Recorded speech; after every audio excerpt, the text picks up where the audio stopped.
রাসূলুল্লাহ সাল্লাল্লাহু আলাইহি ওয়াসাল্লামকে সহ অসংখ্য নবী এবং রাসূলদেরকে আল্লাহ তাআলা প্রেরণ করলেন। আদম আলা নবিয়্যিনা আলাইহিস সালাতু ওয়াসসালাম থেকে শুরু করে ঈসা আলা নবিয়্যিনা আলাইহিস সালাতু ওয়াসসালাম পর্যন্ত আল্লাহ রাব্বুল আলামিন অসংখ্য নবী রাসূল প্রেরণ করলেন। ঈসা আলা নবিয়্যিনা আলাইহিস সালাতু ওয়াসসালাম চলে গেলেন, আর কোনো নবী নাই, আর কোনো রাসূলও নাই, আর কোনো হুকুম দিয়ে বিধান পরিচালনা করার জন্য কেউ নাই, নবীও নাই, রাসূলও নাই। নবী এবং রাসূল না থাকার কারণে, এক কালেমার দাওয়াত না দেওয়ার কারণে, আল্লাহর হুকুম মানার জন্য, আল্লাহর হুকুম অনুযায়ী চলার জন্য, গাইডলাইন দেওয়ার জন্য আর কেউ নাই, নবীও নাই, রাসূলও নাই। এমন একটি লম্বা সময় অতিবাহিত হলো। এই সময়টাকে ইতিহাসবিদরা বলে দিয়েছেন, এই সময়টাকে বলা হতো আয়ামে জাহিলাতি যুগ। এই যুগে মানুষ খুন কারামি জেনা বেবিচারী, এটা যেমন সহজে পানি পিপাসা লাগলেই যেমন পানি পান করি, আর অপকর্ম কুকর্ম কোনো বাদাবাদি নাই, কোনো কোনো কোনো নিজের ভিতরে কোনো অপরাধী বলে প্রচার হচ্ছিল না। সর্বদা সর্বসময় অপকর্ম কুকর্ম তারা যেন ভালো কাজ মনে করে নিয়েছিল। খুন খারামি জেনা বেবিচারী নারী নির্যাতন জেল জুলুম যা আছে যত অপকর্ম কুকর্ম রয়েছে সব কিছু চলতে লাগলো। আর ঈসা আলা নবিয়্যিনা আলাইহিস সালাতু ওয়াসসালাম চলে যাওয়ার পরে জনাবে মুহাম্মদুর রাসূলুল্লাহ সাল্লাল্লাহু আলাইহি ওয়াসাল্লামের আগমনের আগ পর্যন্ত বড় একটা লম্বা সময় জাহিলাতি যুগে পরিণত হয়ে গিয়েছিল। আল্লাহ রাসূল সাল্লাল্লাহু আলাইহি ওয়াসাল্লামকে তাহলে এর দ্বারা প্রমাণিত হয়, আপনারা বলুন আল্লাহ রাসূল সাল্লাল্লাহু আলাইহি ওয়াসাল্লাম কি ভালো সময় এসেছিলেন না মন্দ সময়? মন্দ সময়।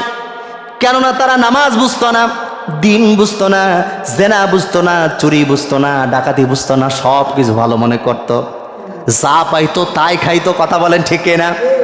এমন একটা সময় আমরা অতিবাহিত করে এসেছি। আর আপনারা বলুন এমন একটা সময় অতিবাহিত করে এসেছি, ঘুষ কাকে বলে বুঝতো না, দপদপ করে খায়া ফেলতো। সুদ কাকে বলতো বুঝতো না, খায়া ফেলতো। আর যা মূর্খ দড়ি খুঁটো বাদে সব খায়া ফেলতো। কথা বলেন ঠিক না? রাস্তার রড মাটি সিমেন্ট পর্যন্ত খায়া ফেলতো। কথা বলেন ঠিক না? এমন একটি সময় আমরা অতিবাহিত করে এসেছি। ঠিক সেই সময় নবী রাসূল সাল্লাল্লাহু আলাইহি ওয়াসাল্লামকে আল্লাহ রাব্বুল আলামিন প্রেরণ করলেন। আল্লাহ রাব্বুল আলামিন প্রেরণ করার পরে তার একটাই কালেমার দাওয়াত দিয়ে দিলেন, একটাই মিশন হলো, ওগো রাসূল আমি আপনাকে এই জন্য প্রেরণ করেছি যাতে করে আপনি এই বলদ মার্কা মানুষগুলোদেরকে আপনি হেদায়েতের পথ দেখায় দিতে পারি, যাতে করে আপনি যারা আজকে অপরাধী, যারা মানুষ খুন করে, জেনা করে, ব্যভিচারী করে, অত্যাচারী করে, যা করুক, এই লোকগুলো আমাকে ভুলে গিয়েছে। ক্ষেত খামারি করার মতো সুযোগ আর নাই, ফসল আর করার মতো সুযোগ নাই, এরা একদম সব আগাছায় ভরে গিয়েছে।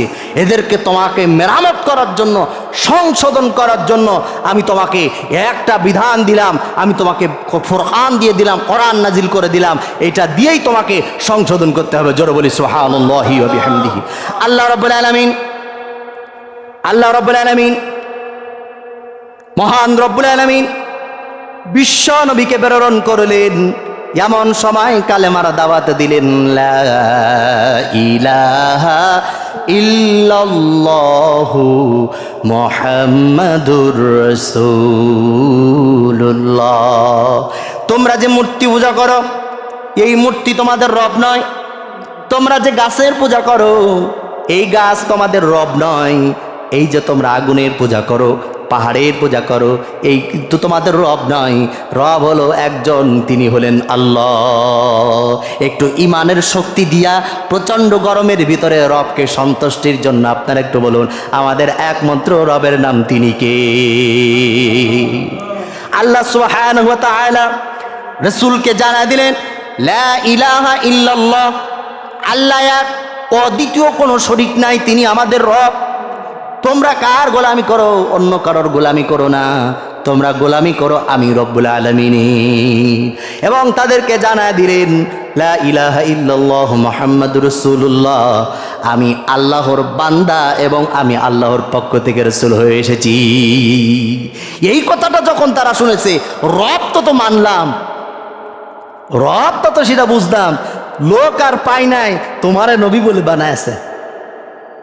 লোক আর পায় নাই, তোমার দিনের দাওয়াত দেওয়ার জন্য বানাইছে। একটু নাউজুবিল্লাহ বলবেন না? নাউজুবিল্লাহি মিন যালিক। আজকে তারা এই রাসূলের সঙ্গে এত পরিমাণ দুর্ব্যবহার করেছিলেন।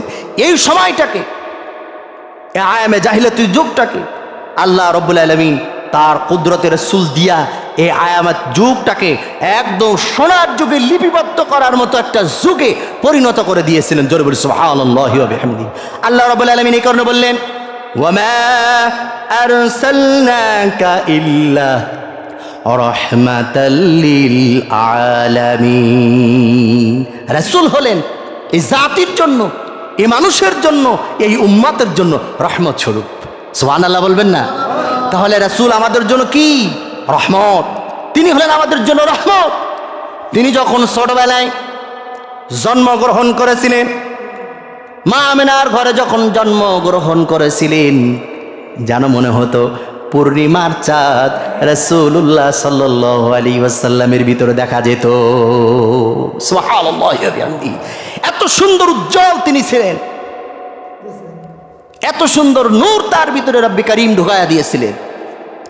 এই কারণে আল্লাহ রাব্বুল আলামিন তার পক্ষ থেকে তার লকবের ভিতরে আল্লাহ রাব্বুল আলামিন ঢুকায়া দিলেন, ওমা আরসালনাকা ইল্লা রাহমাতাল লিল আলামিন। আমি আপনাকে রহমত স্বরূপ দিয়ে দিয়েছি। মানুষটা এমন ছিলেন, যদি কোনো বেদইন কাফের মুশরিকের কাছে যদি একবার যাইতো, তার কাছে যায় যদি একবার বলতো, তারা একদম নত হয়ে যেত, যে কেননা আল্লাহর নবী আমার কাছে এসেছে। তার ভিতরে এত রহমত ছিল। রাস্তা দিয়ে যদি হেঁটে যেত, গাছগুলো তাকে সম্মান করত, ছায়া দিত। পশু পাখিরা পর্যন্ত তাকে সম্মান করত, ছায়া দিত। সেই রহমতের নবী, আপনার আমার নবী, এই সেই নবী যিনি রহমাতুল লিল আলামিন হিসাবে রবিউল আউয়াল মাসে আল্লাহর পক্ষ থেকে এসেছিলেন। জোরে বলি সুবহানাল্লাহ। কেননা তিনি আমাদের উপরে রহমত, তিনি আমাদের উপর বরকত, তিনি এত বড় রহমত। আল্লাহ রাব্বুল আলামিন বললেন, তিনি এত বড় রহমত, তিনি এত বড় বরকত, আমি এত বড় বরকত তার ভিতরে রেখে দিয়েছি। আদম আলা নবিয়্যিনা আলাইহিস সালাতু ওয়াস সালাম, আদম আলাইহিস সালাতু ওয়াস সালাম, তার উপরে জিবরাইল আলাইহিস সালাতু ওয়াস সালামকে আল্লাহর পক্ষ থেকে মোট 12 বার এসেছে। কিতাবের ভিতর আসছে কম বেশিও হতে পারে। আদম আলাইহিস সালাতু ওয়াস সালামের উপরে জিবরাইল আলাইহিস সালাতু ওয়াস সালাম আল্লাহর পক্ষ থেকে মাত্র 12 বার এসেছে, মাত্র 12 বার এসেছে। ইদ্রিস আলাইহিস সালাতু ওয়াস সালামের উপরে মাত্র 2 বার 4 বার এসেছে, 4 বার এসেছে। নূহ আলাইহিস সালাতু ওয়াস সালামের উপরে 50 বার এসেছে জিবরাইল আলাইহিস সালাতু ওয়াস সালাম আল্লাহর পক্ষ থেকে। ইব্রাহিম আলাইহিস সালাতু ওয়াস সালামের কাছে জিবরাইল আলাইহিস সালাতু ওয়াস সালাম আল্লাহর কাছ থেকে 42 বার এসেছে। আর মুসা আলা নবিয়্যিনা আলাইহিস সালাতু ওয়াস সালামের কাছে 400 বার জিবরাইল আলাইহিস সালাতু ওয়াস সালাম আল্লাহর পক্ষ থেকে এসেছে। ঈসা আলা নবিয়্যিনা আলাইহিস সালাতু ওয়াস সালামের উপরে মাত্র 13 বার এসেছে। ইয়াকুব আলাইহিস সালাতু ওয়াস সালামের উপরে 4 বার এসেছে। আইয়ুব আলাইহিস সালাতু ওয়াস সালামের কাছে 30 বার এসেছে। এই সকল নবীদের উপরে কারোর উপরে 10 বার এসেছে, 4 বার এসেছে, 5 বার এসেছে, 50 বার এসেছে, 12 বার এসেছে। আপনার আমার নবী এত বড় রহমতের নবী, এত বড় মায়ার নবী, এত বড় বরকতময় নবী, আল্লাহর পক্ষ থেকে জিবরাইল আলাইহিস সালাতু ওয়াস সালাম বিশ্ব নবীর পরে 24,000 বার এসেছে। আল্লাহর পক্ষ থেকে জিবরাইল আলাইহিস সালাতু ওয়াস সালাম 24,000 বার এসেছে। এত বড় তিনি রহমতের নবী, এত বড় তিনি মায়ার নবী। সম্মানিত মুসল্লিম বিন্দু, এই রাসূলের উম্মাত হতে পেরে আমরা ধন্য, ধন্য কিনা? বলি আলহামদুলিল্লাহ। সম্মানিত মুসল্লিম বিন্দু, তাহলে আয়ামে জাহিলাতি যুগটাকে যদি বিশ্ব নবী পরিবর্তন করতে পারে কি দিয়া? আল্লাহ রাব্বুল আলামিন বললেন, তাবারাকাল্লাযী নাযালাল ফুরকানা আলা আবদিহি লিয়াকুনা লিল আলামিনা নাযীরা। বড় বরকতপূর্ণ তিনি এ ফুরকান বিশ্ব নবীর উপরে অবতীর্ণ করে দিয়েছে, যাতে করে তার উম্মাদেরকে সচেতন করতে পারে। বিস্তীর্ণ এই যে উম্মতদের জন্য বিশৃঙ্খলাময় উম্মত, যারা ভালো মন্দ বুঝে না, গন্ডারে যা বুঝে তা মানুষও বুঝে না, আবার মানুষ যা বুঝে গন্ডারেও তা বুঝে না। এই মানুষ গরু কিন্তু হইয়া গরু হওয়া লাগে না, লাগে শিয়াল হইয়া জন্ম নিলে শিয়াল হওয়া লাগে, ছাগল হইয়া জন্ম নিলে ছাগল হওয়া লাগে, কিন্তু মানুষ হয়ে জন্ম নিলে মানুষ হওয়া লাগে। আছে কি নাই? আছে। মানুষ হয়ে জন্ম নিলে মানুষ হওয়া লাগে। আর এই মানুষ হওয়ার জন্য, প্রকৃত পক্ষে মানুষ হওয়ার জন্য একমাত্র আল্লাহর কোরআনের বিকল্প নাই। কথা বলেন ঠিক কিনা?